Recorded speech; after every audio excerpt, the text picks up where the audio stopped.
Well, I think the Public Policy Committee has been the most successful because there was some resistance on the part of board members to even engage in public policy. So it took some convincing and certainly a demonstration that the council could impact public policy before there was a total embracing of this concept of engaging in public policy. So I think if I had to choose one thing that I really made a difference in, it was public policy. And I remember Phil saying to me one time, "What do you think we should work on, Nancy?"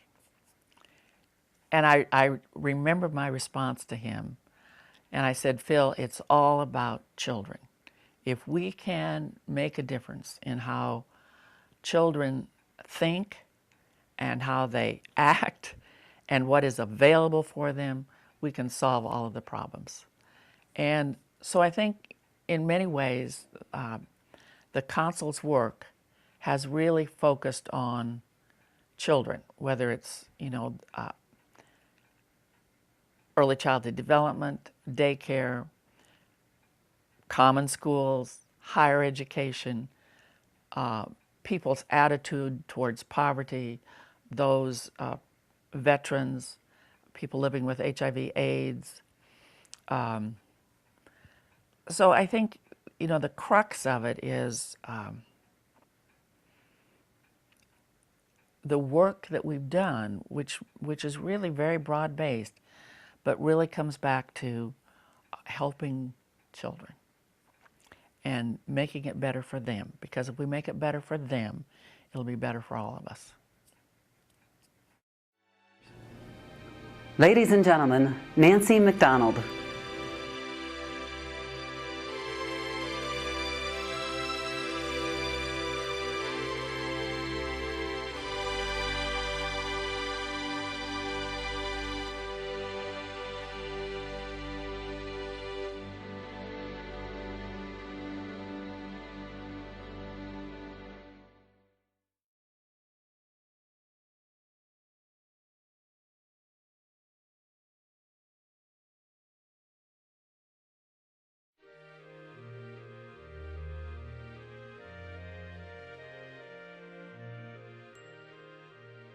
Probably the biggest thing I did was the perinatal pregnancy issue. At the time that I started, there were a number of clinics for poor women to get appointments, to get attention during their pregnancy, something that we all expect to have. They didn't even know they should have it. And when I was chairing that committee, I had a separate clinics committee. None of the clinics knew that the other existed. There was no coordination. There was no way that if the clinic was full for 5 weeks, women could not get an appointment for 6 weeks. There were very few evening appointments available, no Saturday appointments or Sunday appointments. And we decided to pull the clinics in on the committee, and they began to know each other and say, well, if you're open from 2 to 6, we could take from 6 to 9. And it grew out of them because of being brought together. And I think that's one of the vital things the Community Service Council does. As it worked out, I suddenly thought, we should have one phone number. And if this clinic is full, suggest this clinic. And I tried it out on them, and that's how Babyline was started. It came out of them. I suddenly realized, I didn't get the clever name Babyline, but I realized one number to call, and they could get an appointment at one of 6 clinics. The one that was closest, most convenient, and it was exciting. Ladies and gentlemen, Nancy Feldman.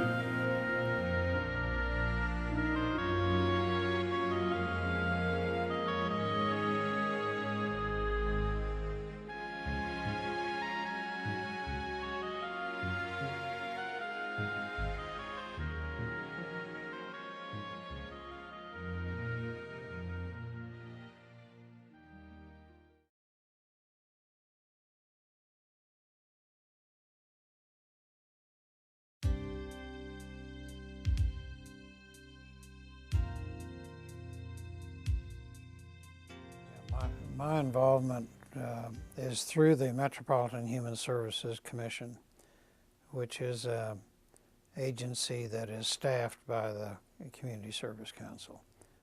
I remember when we got into the problem of child abuse prevention, and it came to our attention that there was a particularly good program that had been launched by Dr. Olds in Boulder, Colorado, called Children First.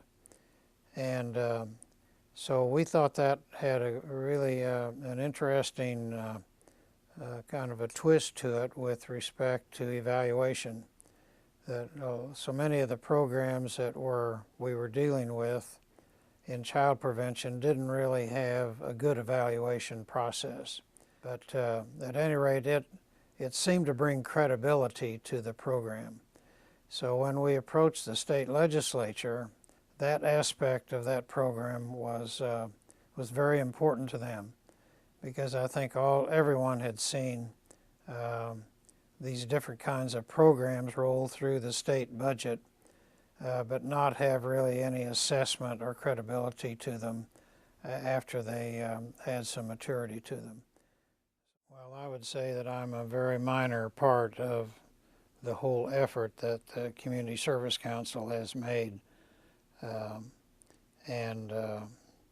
just have really kind of operated in a little niche of the efforts, the overall efforts that they do. But it's been a very satisfying experience from the standpoint of seeing the accomplishments that they have made. And it's great people that you work with. And I think those are the two things that really have kept me interested in it. Ladies and gentlemen, Robert LaFortune.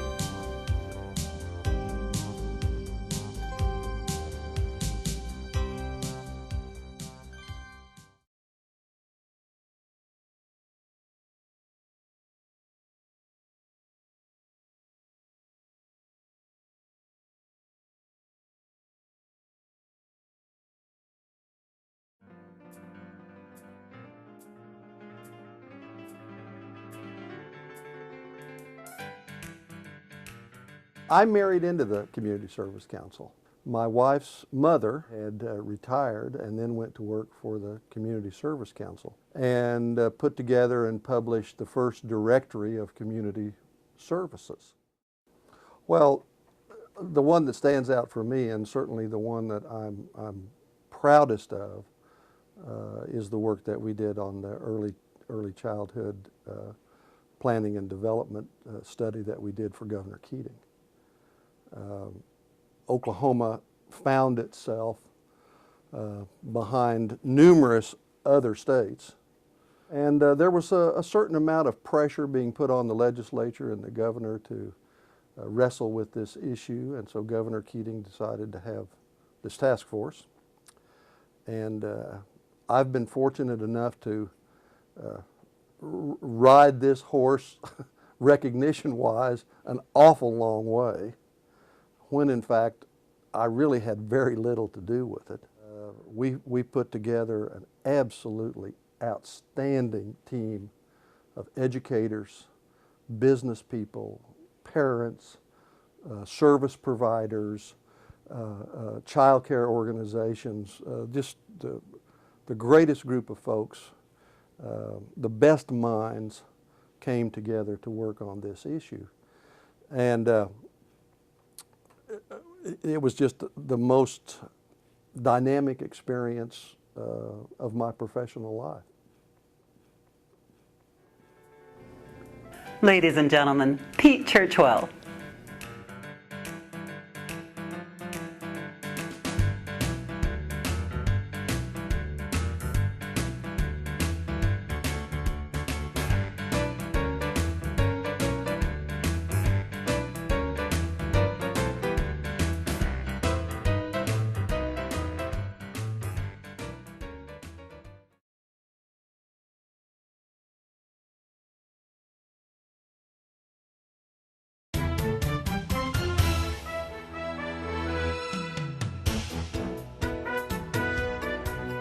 Legislator, we're supposed to be experts on 1,000 different issues, every year, and you can't be. So we actually seek out people who have the knowledge. And we try to seek out people on both sides of the issue, and then we make up our own minds on what to say. So legislators really welcome the input from those who have information and knowledge about the topic. I was working on passing an early childhood education bill, which is very near and dear to the heart of Community Service Council. So I started working with folks here to help me get that passed because it wasn't going to be an easy task. And later on, I did some child care legislation, which also involved the Community Service Council. And then I had the opportunity to help fund 211, which is also involved the Community Service Council. So I've been involved with them pretty much all the time I've been in the legislature. Well, the reason I really liked 211 was that who they were referring to, they weren't referring to the state as much as they were to nonprofits and to others who would help these people out and give them a hand up and not necessarily just a handout, and get them away from the cycle of government and get them into some community service that could help them locally. And so it was very important, that nonprofit referral aspect of it. The Community Service Council has helped me enjoy some of the most rewarding times of my life, given me the expertise I needed to make a difference. For the most part of the time, we weren't doing it for the Community Service Council or for me. We were doing it for the kids and for those in need in the community. Ladies and gentlemen, Representative Ron Peters.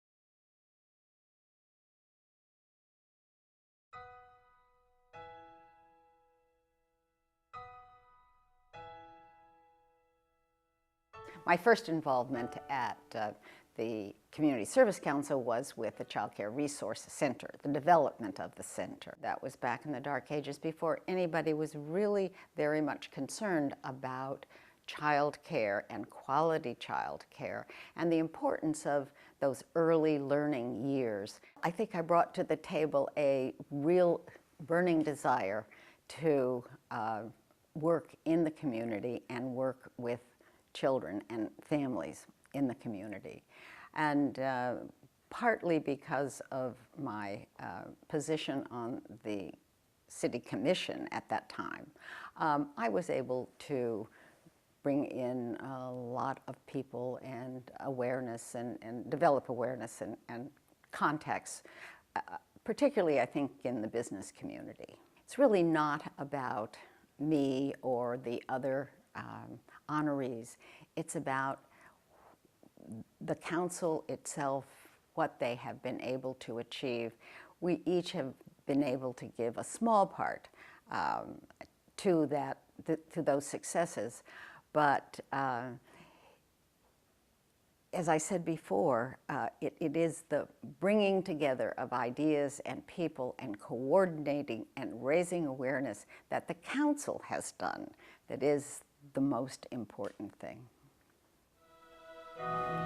Ladies and gentlemen, Patty Eaton.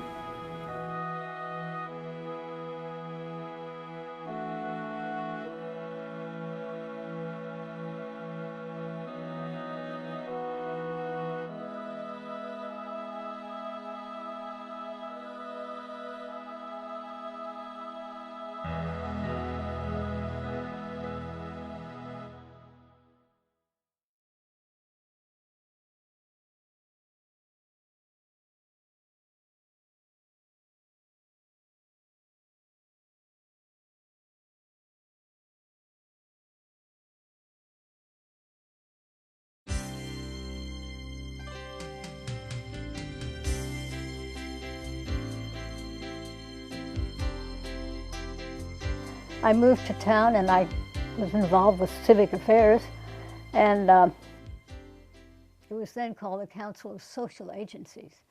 So it seemed very interesting to me, and I guess I was asked to join. I don't know, I think my most engaging work was with the AIDS Coalition, because it was the first time I'd ever stepped into something that had never been done. So it was creative, and there was a tremendous need, and we started in about '87. And there were little groups here and there, like Shanti and Rain and Hope, little individual groups. And they needed to come together. They were sometimes copying each other's work, and there was just tremendous fear in the whole community,